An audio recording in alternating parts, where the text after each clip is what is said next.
morning, students. Chemistry revision class this is. Now the topic we have finished and during the online classes. I'm doing the revision of the topic which we have done already in the online classes. Many of you may have been absent for that, so you will be able to see the and the PDF every time I'm sending you after the lesson, so you can combine together and you can study. Okay, so this topic, atomic structure, we have divided into 3 units. Unit 1, we have already done the different terms used in this atomic structure topic and the definitions to understand the basic terms used in this topic. Second unit, we have done already periodic table. What is periodic table? What is the advantage of the periodic table? How it is helpful to us in learning chemistry much more easily. That is the second unit. And the third unit, valency, radicals, formula writing. We have nearly finished this topic, this unit, and we are just revising. So today, this is a short clip. In this, I will be giving you the revision of only the first unit. We'll do 3 different units separately. We won't do it together. And you have to read it thoroughly because it's a topic. If you understand the basics of chemistry, this is the basic of chemistry. If you understand this chapter clearly, that means you will never have any problem in chemistry. In the next chapter, when we go to study the language of chemistry, you will be absolutely perfect. So please study these things, these points very carefully, understand them and learn them. Right? So let's start. So this is the topic we are doing, atomic structure. So let's take first the different terms used. What we have already done, we have done the terms atoms and molecules. We are doing this first one today. We have done atom and molecules. Okay, what is the difference? All of you know, I'm sure you must be saying the answer at home. I can't hear you obviously. So atoms are, we have learned, they are the smallest particle. They may or may not exist, and they take part in the chemical reaction, and atoms of every element are all uniform, all of the same type. Molecules, what did we learn? We learned they are also smallest particles made out of atoms. Clear? But they exist by themselves. Molecules can exist. Atoms, monoatomic ones can exist, but there are some elements we will just have done the examples where one atom cannot exist. They join and make the molecules. So one example quickly, I'll say hydrogen. Symbol of hydrogen is H. This is a symbol. H stands for hydrogen, but this does not represent one molecule of hydrogen. For one molecule of hydrogen, we write the formula this. That means one atom of hydrogen cannot exist by itself. 2 atoms, they join together to make one molecule.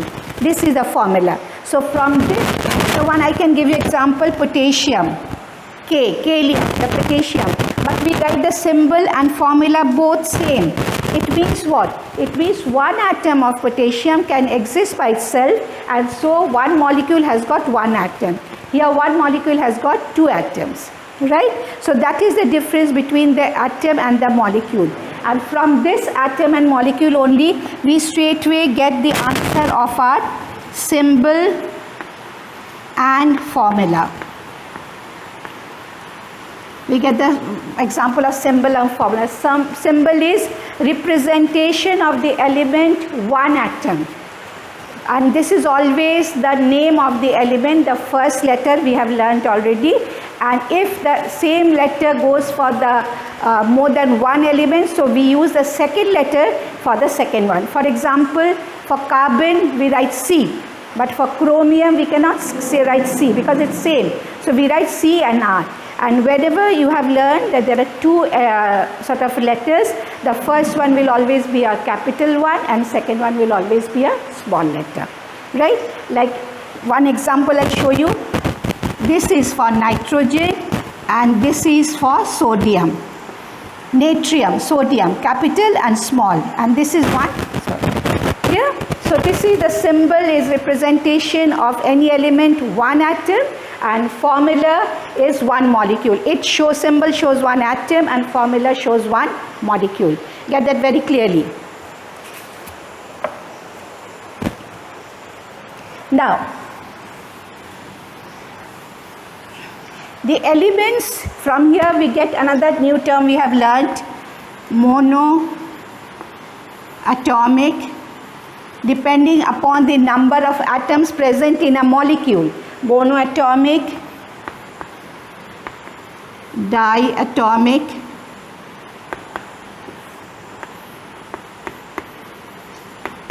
triatomic, and more than 3 we say polyatomic. So monoatomic, all the metals, it's very easy to remember. I've given you the list of the metals also, you remember, activity series of metals, potassium, sodium, calcium, you have done that in class 6 also. Please revise it. So monoatomic, few examples, potassium, sodium, calcium, magnesium, aluminium, zinc, and so on. So why monoatomic? Because this one molecule has got only one atom. Mono stands for one. Diatomic, hydrogen, nitrogen, then you have got oxygen. So this is the formula. Hydrogen, one molecule of hydrogen has got 2 atoms, that's why it is called the atom. This atomicity is now this is what we are doing, is the atomicity. What is atomicity? Is the number of atoms present in one molecule. So in one molecule, 2 atoms, so it is diatomic. These are monoatomic because one molecule has got 1 atom. Triatomic, ozone. That means one molecule of ozone has got how many? 3 atoms. Polyatomic or tetratomic, or you can say commonly we can call them as polyatomic. More than 3. You can have P4S8. That means phosphorus has got 4 atoms, sulfur has got 8 atoms in one molecule. Clear? So that is atomicity. What is atomicity? Atomicity is the number of atoms present in one molecule. That is called the atomicity. So monoatomic, diatomic, and triatomic. Next will be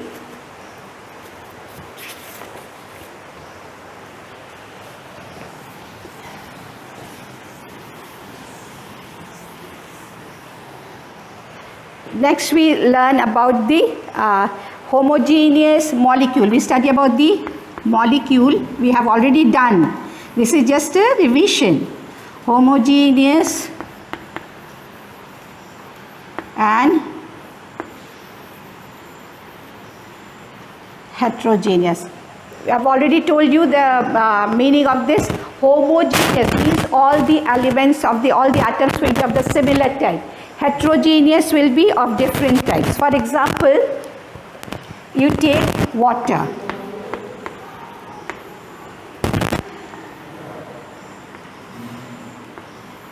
We show this is oxygen, this is hydrogen, this is hydrogen. So this only shows you that in one molecule of water there are 2 hydrogen and 1 oxygen. 2 hydrogen, 1 oxygen. So this is heterogeneous molecule. Why heterogeneous? Because in one molecule all the atoms are not of the same type. Clear? So this is heterogeneous. But homogeneous, you take hydrogen separately. This will be right. So this is homogeneous in one molecule. In one molecule both the atoms are of the same type, so it is homogeneous molecule. And heterogeneous molecule, when in one molecule of the substance it is different types, mostly in the compounds. Compounds are heterogeneous. Another one example you take, formula CO2. So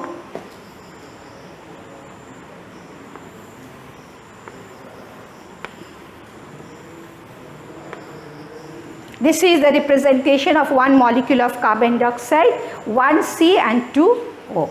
Clear? So this is the basic thing. Now just I had told you, I've already discussed symbol, we have discussed the formula, we have done the atom, we have done the molecule, we have done homogeneous molecule, and we have done the heterogeneous molecule. Now, little bit of example, one more example I'll show you, which will make it more clearer to you. I'll write 4 different ways representing the different type of the any element. I write 2O, I write 2O, I write O2, and I write 3O2.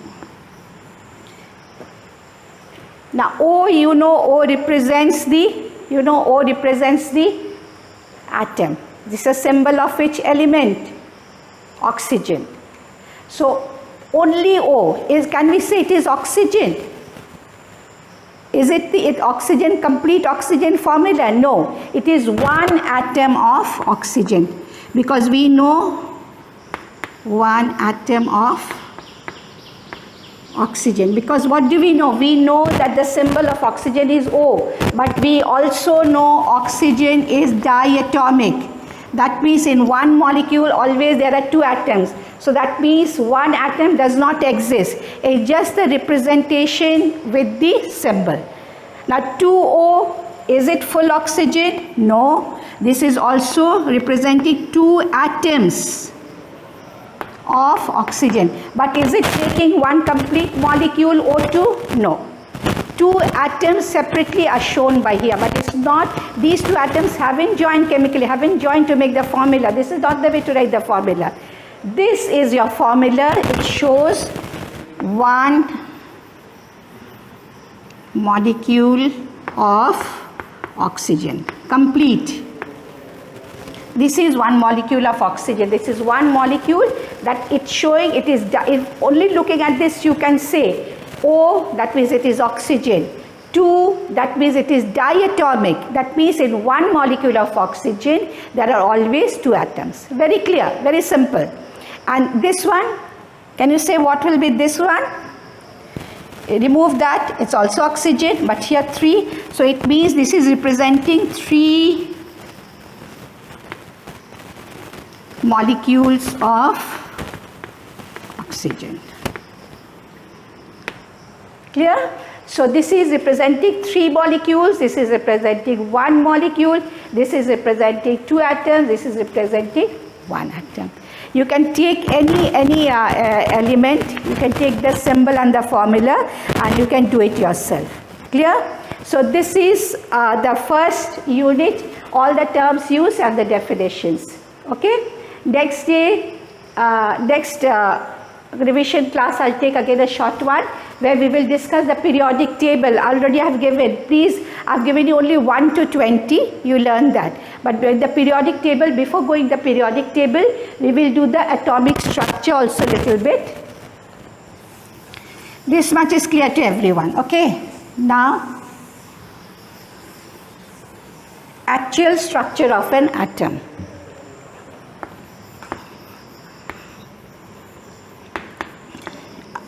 Atomic structure.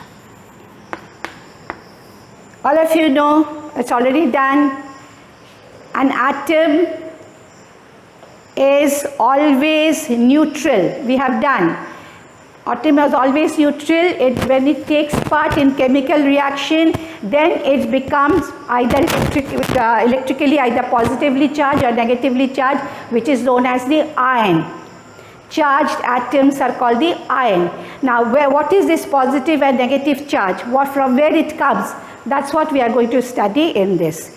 Now, atomic structure, atom is actually, normally we know it is indivisible, but scientists have studied, there are quite a few, plenty of different types of the different particles that make the atom, but they have studied, and we are now going to study 3 main different types of particles which make the atom. They are proton, remember, neutron and electron. we have learned protons are positively charged, neutrons are neutral, and electrons are negatively charged. So 3 different types of particles make one atom. We are saying, we are contradicting ourselves. We are saying atom is indivisible because we cannot obtain them individually, but together they make one atom. Now, protons are positively charged and electrons are negatively charged particles. But what I said at the beginning, atoms are always neutral when they are not taking part in a chemical reaction. We can conclude neutral means, that means positive and negative numbers have to be same. Suppose 4 protons, naturally that element will have 4 electrons only. If the electrons are more or less, or proton are more or less, then they cannot be neutral. One charge will be more than the other. It happens. When does it happen? When the atoms take part in chemical reaction, that you will study later on, that the electrons, how they move out or they are received by the atom during a chemical reaction. So it always depending on the number of electrons. Why? Because the proton and neutron, the numbers are fixed in an atom. They never change. So how do we represent? There is a nucleus. The atomic structure, there is a nucleus, the center part of the atom, and there are different energy shells. We call them orbits. Like the planets move around the orbits, same way the electrons move around these orbits. So this nucleus is made out of proton and neutron. Clear? And the electrons. They revolve around these. This is the structure of the atom.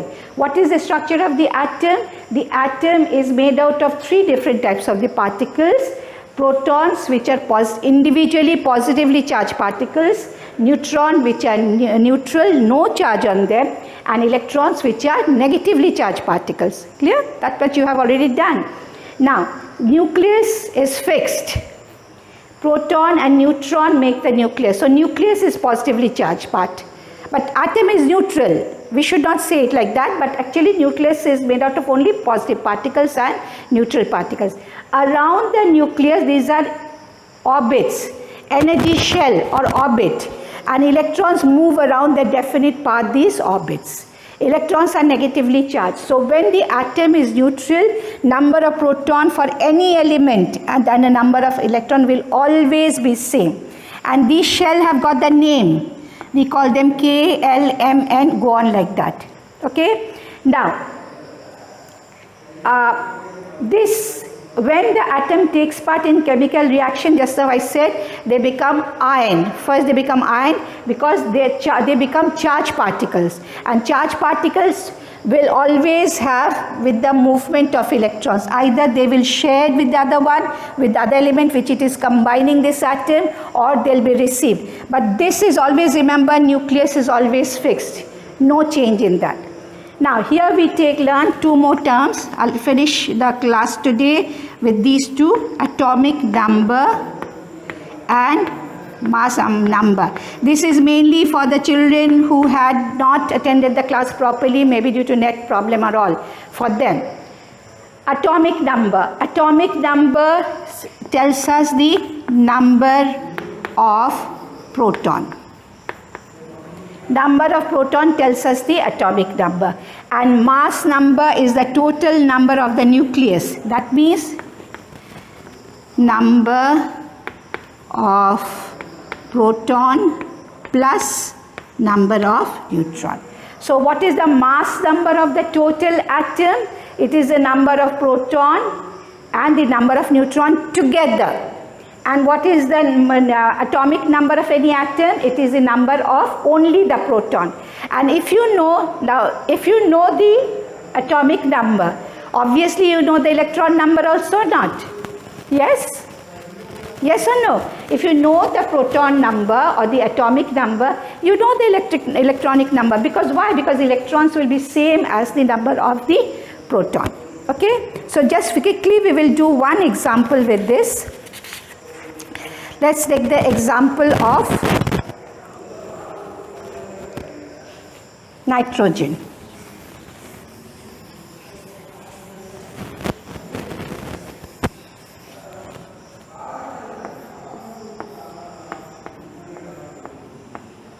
whenever you will see in the book for representation, we write it like this. Any symbol with the super one, the upper one, is going to be the mass number total, and this is going to be the atomic number. This is atomic number, mass number. Now, this little bit, only this representation, N147, it gives you so many points. You get to know so many things. This is what we are going to learn in periodic table next day. So this N stands for what? We know this is nitrogen. Which element is this? Nitrogen. 14 is the mass number, that means, and 7 is the electron number. If electron number is 7, obviously proton will also be 7. So it will be 7p. 14 minus 7 will be 7 left. So 7. So you get the nucleus. 7 proton, 7 neutron makes 14. Okay. And what is this 7 proton means? How many electron will be there? There will be 7 electron. Now we come to another point.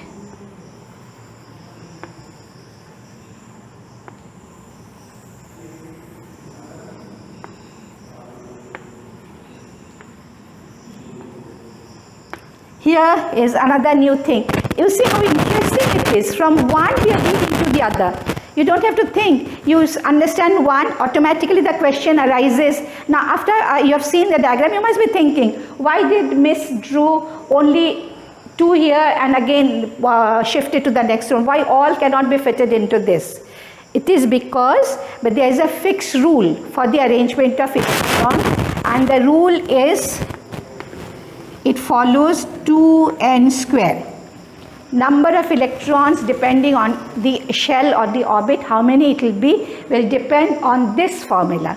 That means 2, n is the number of shell. N is the number of shell. So that means first shell we write 1 power square, so again 1. It means 2. What does it mean? The first shell can only hold the maximum number of electrons, that is only 2. Clear? Very interesting. Now let's go to the second one. 2 into second shell we will number as 2 square, again 2, so 8.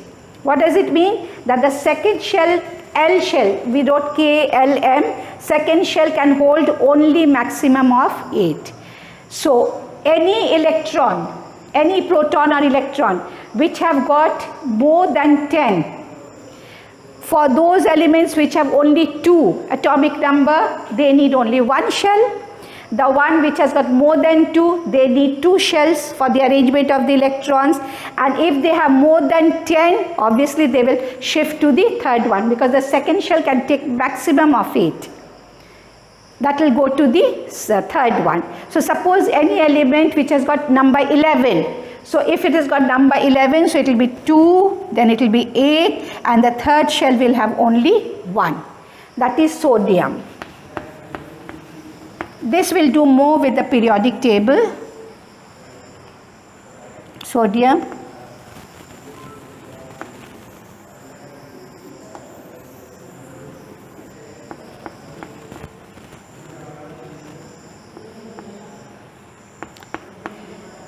So it will be 2 first, 1, 2, 3, 4, 5, 6, 7, 8.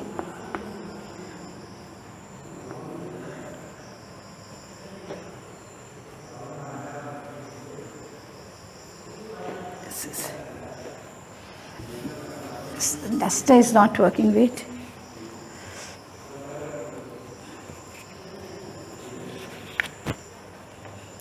Sodium.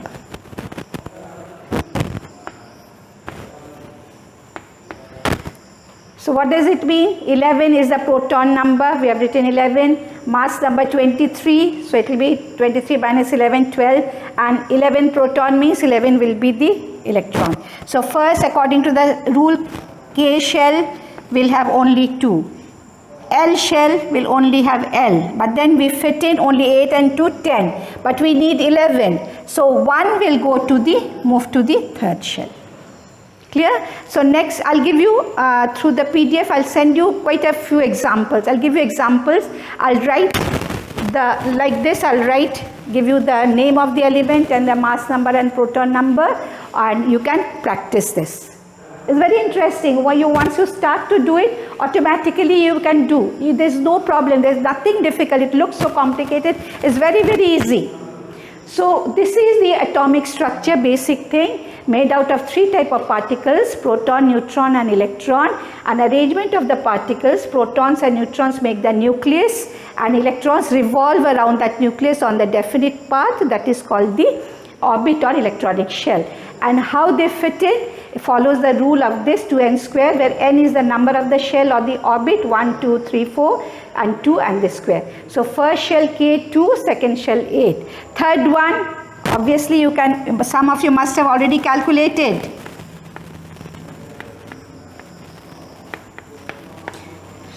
Third shell will have maximum of 18. Clear? So we'll stop here today. I think this is enough for one revision. It's a very, very simple things you have done. Little bit you did in class 6 also. All the definitions you have done.